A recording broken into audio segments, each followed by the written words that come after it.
Bem-vindos a mais um vídeo no canal Cooperativa de Crédito com Ricardo Coelho, direto ao ponto.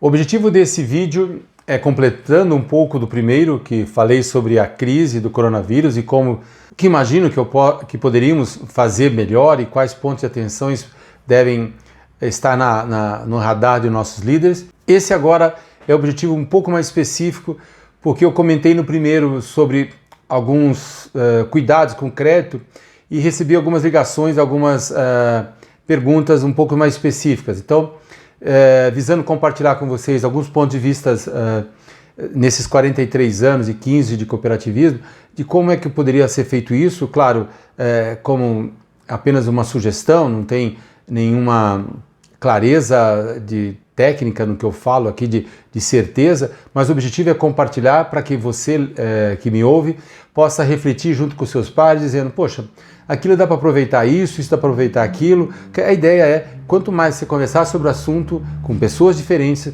mais claro vai ficando a situação para você, tá bom? Bom, então nós vamos discutir um pouco no começo sobre algumas coisas genéricas, depois eu vou tratar com vocês 5 artigos de uma forma bem didática, bem resumida, mas que já dá uma sinalização bem interessante do que eu acredito que vocês possam fazer, e tudo isso não vai precisar de tecnologia e nem custo, é uma coisa simples e fácil de implementar e fácil de acompanhar. Eu acho que esse é o grande desejo, que vocês consigam, que estão aí na ponta, guerreando, consigam superar esses impasses de uma forma ainda mais tranquila, que a gente saia fortalecido dessa crise que ninguém sabe o tamanho nem a duração. Vamos lá, então a primeira coisa que eu sugiro é que as carteiras, as agências nossas, e se tiver segmentação, as carteiras, quais são os maiores devedores, selecionar tipo lá 40, 50 por cada agência ou cada carteira, tá? E selecionar também quais daqueles clientes que vão ser impactados mais diretamente pela crise, para que esse gerente cuide muito bem desses, aspas, 100 devedores, para que a gente possa monitorá-los muito de perto. Então, a gente vai identificar e orientar, depois delega e acompanha. Mas eles têm que ter um monitoramento muito, muito aguçado desses, porque a provisão vai ser um dos grandes percalços da nossa remada diante dessa crise. Então, tentar eventualmente colocar a pontuação que ele teve há 2 meses atrás, todos esses 70, 100 devedores lá, e como ele tem hoje, para saber se caiu, porque não venceu. Se não venceu, você não pode cobrar, mas você pode monitorar, para saber se você vai ter problema ou não aqui na frente. Tentar que esses gestores que estão atendendo esses 80, 100 clientes nesse grupo, eles consigam me dizer a capacidade técnica deles, se tem minimamente uma parte líquida dele ou se ele depende 100% de banco. E se ele tem uma exclusividade, ele tem um cabedal de conhecimento, uma força técnica, um diferencial sustentável para superar essa crise e sair da crise melhor, que é o que nós queremos. E se tiver já garantia estruturada, melhor ainda nesses créditos que estão vindo, né?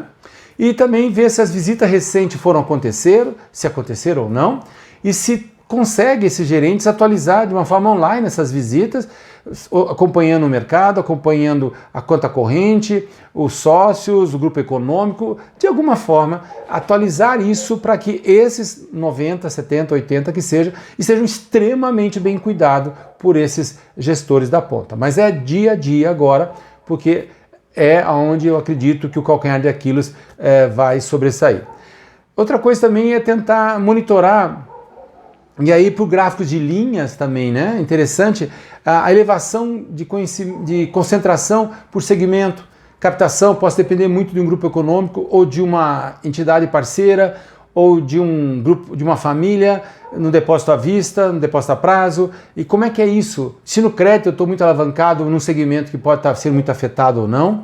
Se tem algum serviço, exemplo, cobrança de títulos, né? Uma empresa lá colocou 1000 títulos comigo e pode ser que agora caia. Como é que impacto tem na adquirência, a receita de consórcio, seguro, tudo isso deve mitigar muito agora. Como é que fica, né? E se tiver praças muito maiores, que eu tenho uma política um pouco mais agressiva, porque lá o mercado é muito mais soberbo, muito mais soberano, e isso pode impactar bastante, ainda mais se você tiver uma sede em cidade pequena e tiver agência em agências maiores, então cuidem para que isso seja extremamente mitigado e você não seja pego por esse movimento brusco que acontece em cidades com mais de 100 mil habitantes. E por final, antes de entrar nos artigos, cuidar um pouquinho, muita gente está conversando comigo, ligando para, olha, eu estava pensando em pegar 5, 10, 30 milhões lá no banco ou lá na central para fazer funding para meu crédito. Eu digo, olha, se você não arrumar a forma de você trabalhar hoje, não adianta trazer 30, 40 milhões. Arrume a sua forma de trabalhar hoje, coloque em estado de guerra, tá? De exceção mesmo, e daí você vê se vai precisar ou não. Então, você pegar dinheiro agora e continuar trabalhando como estava, é uma pela outra, você só agravou o problema, tá bom? Então, a ideia agora é tratar com vocês o primeiro tema. O primeiro tema é um artigo que eu escrevi já faz 7 anos, que é o crédito de vencimento único potencializa a perda única.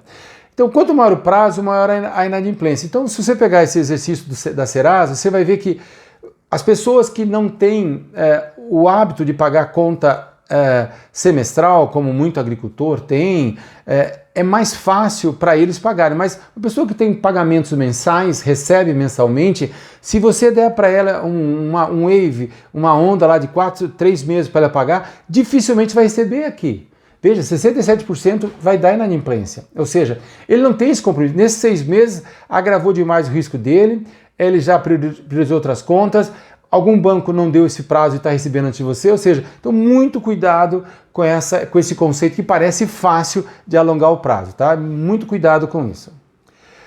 Então o prazo, a taxa de juros devia agravar, mas nesse momento eu oriento meus clientes a não se preocupar com a taxa de juros, mantém como tá? E só qualifica o crédito para tentar buscar o principal e um pouquinho do ganho, porque sair dessa crise é o maior futuro. Aumentar a taxa de juros e você não recebeu crédito, como diz alguns lojistas, eu prefiro minha geladeira aqui na loja do que entregue e não receber. Muito cuidado com isso. Um outro tema que eu tenho é o artigo que eu escrevi, que é as graves imperfeições da resolução 2008-2, que vai de risco AA a TH.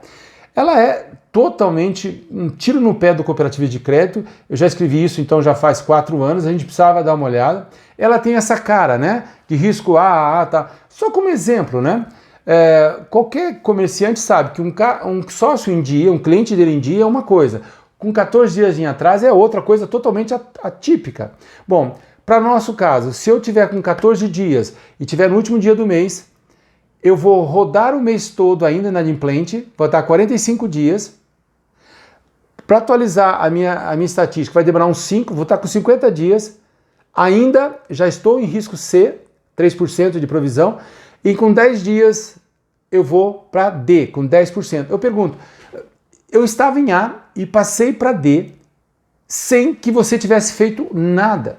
Quer dizer, só olhando os relatórios por risco. Então, muito cuidado com provisão. As provisões agora vão ser extremamente rápidas, tá certo? Então, eu aconselho é que vocês, desculpem falar, mas descartem a 2008-2, apesar de contabilmente tem que fazer. Tem modelos novos chegando, mas também tem imperfeições, mas é esse que nós estamos usando, esse o manual de guerra que eu gostaria de descartar, tá certo? Outro item interessante conversar com vocês é um artigo que eu escrevi em 2017, que é o BC questiona a eficácia da nossa regra de cobrança PJ. Eu quero que vocês entendam que isso é severo demais. Tá? Tem muita regra de cobrança extremamente complacente. E eu vou mostrar por que disso. Então, eu queria mostrar para vocês, esse gráfico foi mostrado pelo antigo presidente do Banco Central. Eu estava em Brasília, o anúncio de uma resolução, e eu assisti a palestra dele. Ele mostrou isso aqui. O que ele diz é que o conceito mundial é esse, ninguém usa a resolução 2008-2, nem o Banco Central. Ele diz, de 0 a 14 dias, ele e o mundo diz que 0 a 14 dias não é nada, não se preocupe. Tanto é que o risco A vai até 14 dias. Mas ele diz, quando tiver de 15 a 90, ele chama de atraso. É factível tentar buscar esse dinheiro. Mais que 90, o mercado diz, perdi, é inadimplência, é raríssimo você conseguir buscar isso aqui. Então, se vocês olharem aqui, eu estou aqui com um gráfico, só para vocês terem uma didática, ele está de 13 até 2018, só para vocês terem uma noção. Reparem vocês como é o verdinho lá em cima, que é o atraso. A pessoa física atrasa, mas ela pega dinheiro com alguém, antecipa férias, vende alguma coisa, ela faz um bem bolado e acaba vindo para aquela linha preta que são inadimplentes, mais de 90 dias. Veja que é pequeniníssimo, tá certo? 6,32 para 3,49. Memorizem esse gráfico com essas linhas quase paralelas. Olhem agora na PJ como é muito estranho. Vocês estão vendo que é uma bagunça. O atraso, né, de 15 a 90, a inadimplência, mais de 90, estão juntos e até a inadimplência passa. Por quê? Quando uma pessoa jurídica, ela cai, ela não consegue pagar, os sócios não têm mais recursos. Quando ela tem apontamento, não tem o que fazer, ela não tem mais recursos. Então todo mundo barra o crédito para ela. Então quem tiver que cobrar, tem que cobrar em D+1, D+2. Porque usar a 2082 para cobrar com 15 ou aquela régua suave, não adianta, você não vai encontrar mais nada para receber. Tudo bem? Então esse é o grande empecilho. Então a régua de cobrança de vocês, e aqui incluindo o rural. Cuidem, o produtor rural é um PJ, gente. A gente tem mania de colocar ele como pessoa física, não é. Ele tem um patrimônio enorme lá, ele que decide que vai trabalhar, ele decide para quem vai vender, o equipamento, a tecnologia, se tem funcionários, sucessão, é ele que está lá. Então vamos agravar isso e vamos conseguir trabalhar o rural como se fosse um PJ, porque ele tem um comportamento muito parecido com esse que está aqui, tá bom? Veja que ter patrimônio não é liquidez, bacana? Então isso aqui fica aqui para vocês. Então eu prefiro um acompanhamento online disso aqui em tempo real. Só para facilitar um pouquinho, eu coloquei os dois juntos, um do lado do outro.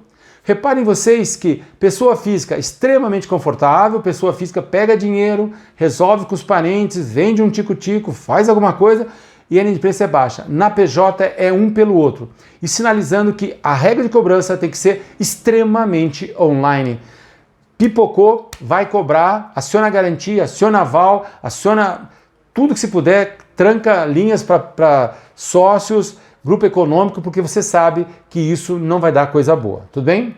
Muito bom com isso aí, né? Presta atenção que esse é uma coisa que nessa crise vai ser essencial, tudo bem? Então, a outra coisa agora,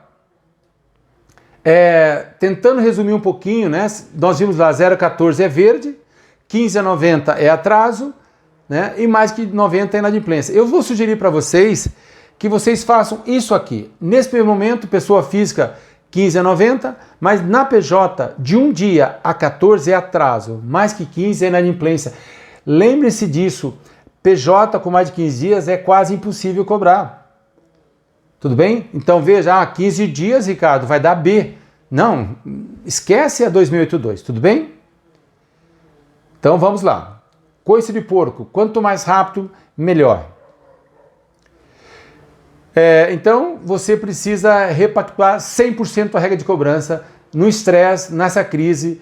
Encolham ao máximo a sua regra de cobrança. Revejam ela em 100%. Não sejam complacentes, sejam extremamente assertivos.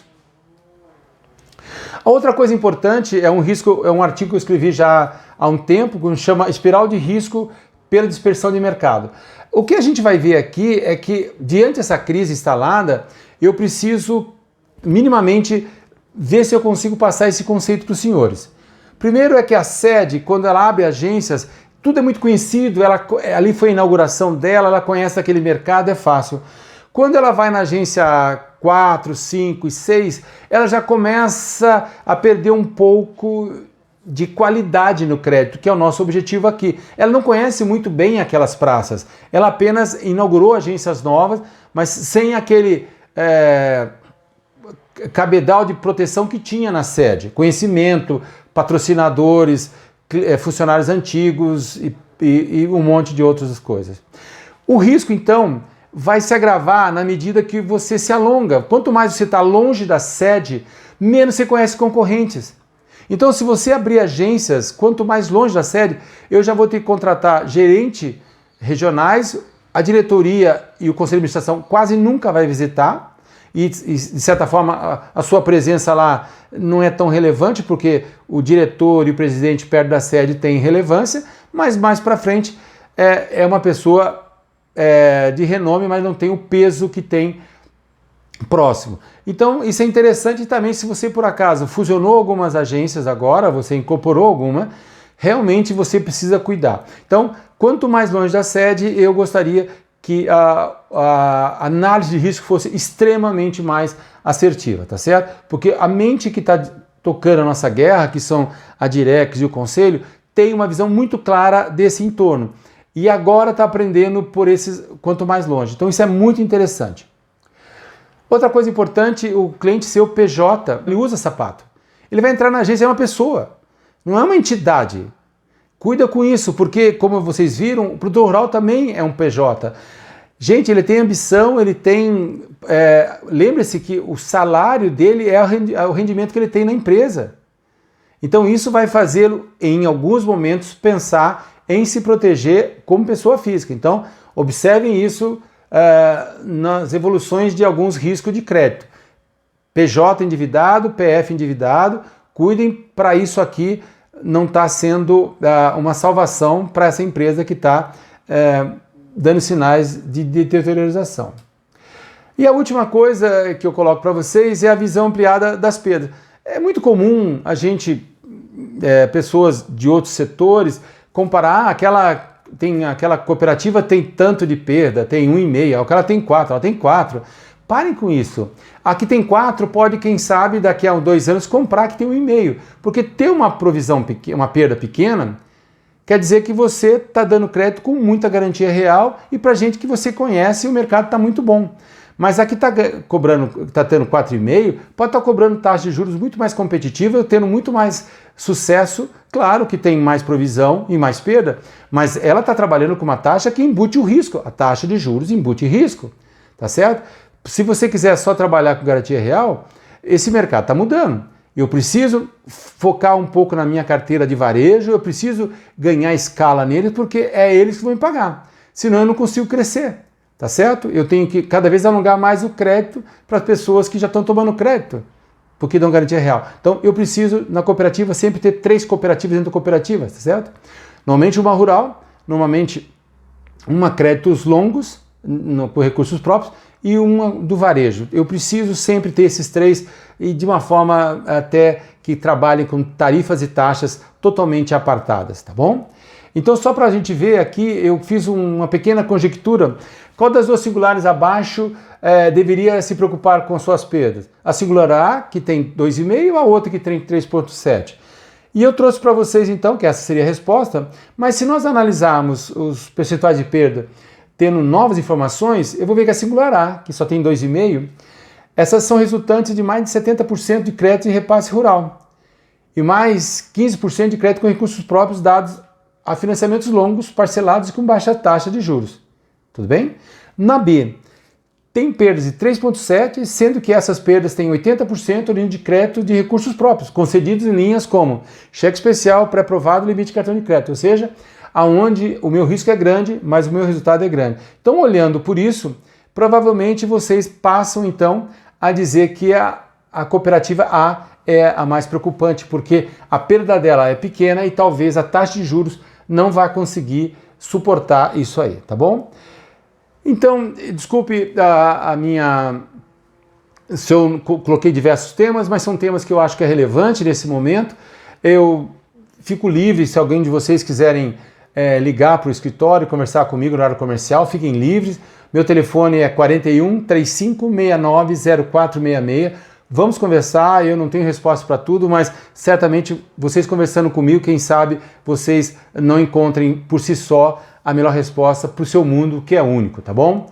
Fique com Deus, vamos juntos diante dessa crise, vamos superá-las e vamos comemorar daqui a 1 ano, todos nós juntos voando em voo de cruzeiro.